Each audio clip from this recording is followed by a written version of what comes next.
왜 아랍에미리트는 오펙을 떠나면서 동시에 걸프도 떠나려는 걸까요? UAE의 오펙 탈퇴는 단순히 석유를 더 팔겠다는 결정만으로 보면 핵심을 놓치게 됩니다. UAE의 오펙 탈퇴는 더 이상 사우디 중심의 걸프 질서 안에서 가두지 않겠다는 전략적 선언에 가깝습니다. 바로 탈오펙보다 탈걸프입니다. 지리적으로는 걸프에 있지만 정치적으로는 걸프 내부의 위계 질서에서 빠져나와 미국, 이스라엘, AI 기술, 금융 네트워크를 연결하는 새로운 생존 방식을 택하고 있는 것입니다. 원래 사우디와 UAE는 이렇게 멀어질 관계가 아니었습니다. 2015년 무함마드 빈 살만이 사우디 권력의 중심으로 급부상했을 때 UAE의 무함마드 빈 자이드는 선배 권력자였습니다. 빈 자이드는 이미 오래전부터 안보 국가를 설계하고 군사 조직을 개혁하고 정치적 반대 세력을 통제하는 방식에 익숙한 지도자였습니다. 반면 당시의 빈 살만은 엄청난 야망과 속도를 가진 신흥 권력이었습니다. 그래서 두 사람의 관계는 단순한 정상 간 협력이라기보다 준비된 통치자가 새로운 권력자에게 국가 운영의 기술을 전수하는 관계처럼 보였습니다. 권력의 경험이 많은 지도자가 새롭게 부상하는 지도자에게 통치의 문법을 제공하고 그 과정에서 두 국가는 전략적 동맹처럼 움직입니다. 실제로 2010년대 중반 UAE와 사우디는 예멘 전쟁,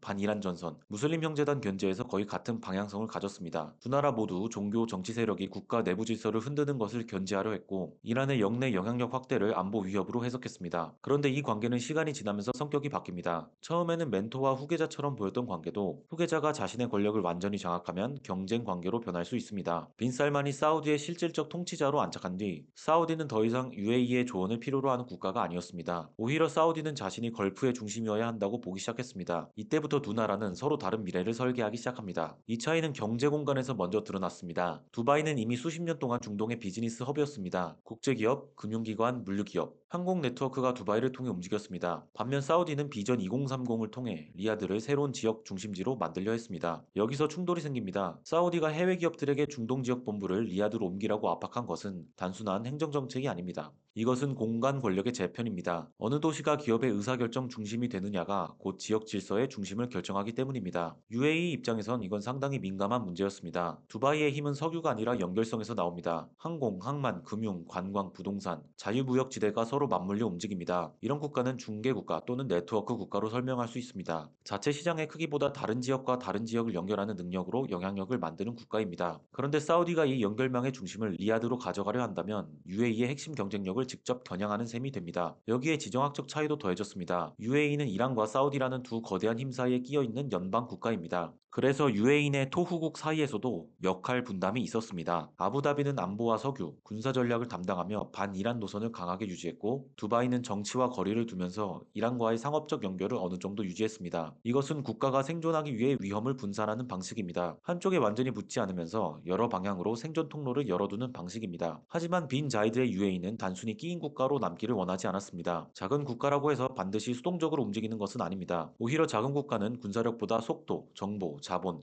외교적 기민성을 통해 영향력을 키울 수 있습니다. UAE는 바로 이 길을 택했습니다. 예멘 남부에서 독자적 세력을 키우고 홍해와 아프리카의 항만 네트워크에 투자하려 하고 수단과 리비아 같은 분쟁 지역에서도 자신만의 연결망을 만들었습니다. 이건 전통적 의미의 제국은 아니지만 거점과 거점을 이어 영향력을 만드는 분산형 지정학입니다. 이 흐름 속에서 오펙 탈퇴를 봐야 합니다. UAE는 더 이상 사우디가 정한 속도에 맞춰 움직이고 싶어 하지 않습니다. 사우디는 유가를 높게 유지해야 합니다. 거대한 국가 개조 프로젝트, 복지 지출, 공공투자, 왕실 권력의 안정이 모두 석유 수입과 연결되어 있습니다. 반면 UAE는 계산이 다릅니다. 석유는 여전히 중요하지만 국가 전체가 석유 하나에 매달린 구조는 아닙니다. 비석유 부분이 커졌고 국부 펀드는 세계 곳곳에 투자되어 있으며 두바이와 아부다비는 금융과 물류의 축으로 움직입니다. 같은 산유국이라도 국가 예산이 버티기 위해 필요한 유가 수준이 다르면 선호하는 석유 정책도 달라집니다. 사우디는 높은 가격을 원합니다. UAE는 어느 정도 낮은 가격을 감수하더라도 더 많이 팔아 시장 점유율을 키우려 합니다. 여기서 석유는 단순한 상품이 아니라 국가 전략의 언어가 됩니다. 감사는 사우디식 질서 유지의 언어이고 증사는 UAE식 자율성 확대의 언어입니다. 그래서 UAE가 오펙의 쿼터에 불만을 가진 것은 당연했습니다. 생산 능력을 키워놓았는데 오래된 기준에 묶여 팔 수 없다면 그것은 단순한 손실이 아니라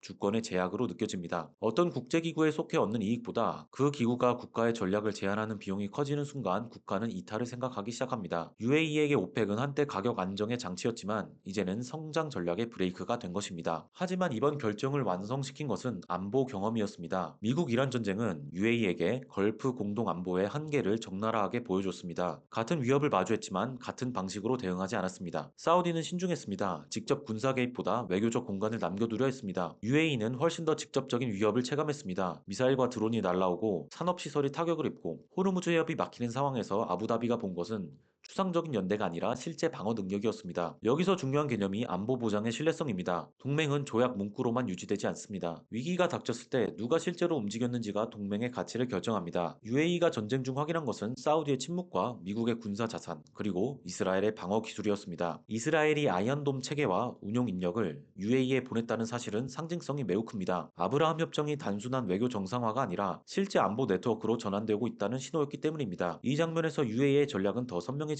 UAE는 이제 걸프 협력 회의라는 지역 제도만으로는 자신을 지킬 수 없다고 판단합니다. 대신 미국의 안보 우산, 이스라엘의 미사일 방어 기술, 그리고 자국의 자본 능력을 결합하려 합니다. 모든 사안에서 한 진영에 완전히 들어가려는 것이 아니라 핵심 안보와 핵심 기술에서는 특정 강대국 질서에 깊게 결합하는 방식입니다. 그래서 UAE의 선택은 단순한 외교 방향의 변화가 아닙니다. 이 나라는 더 이상 걸프 내부의 균형 속에서 움직이는 국가가 아니라 자신이 필요로 하는 안보, 기술, 금융 요소를 각각 다른 축에서 끌어와 조합하는 방식으로 생존 전략을 재설계하고 있는 것입니다. 오펙 탈퇴는 그 출발점일 뿐입니다. 중요한 것은 UAE가 어떤 질서에 남을 것인가가 아니라 어떤 질서를 선택적으로 엮어낼 것인가입니다. 그리고 그 순간 UAE는 더 이상 사우디 다음의 산유국이 아니라 중동 질서를 스스로 재편하는 행위자로 이동하게 됩니다. 결국 지금 우리가 보고 있는 것은 탈퇴가 아니라 권력의 중심을 옮기는 재배치입니다.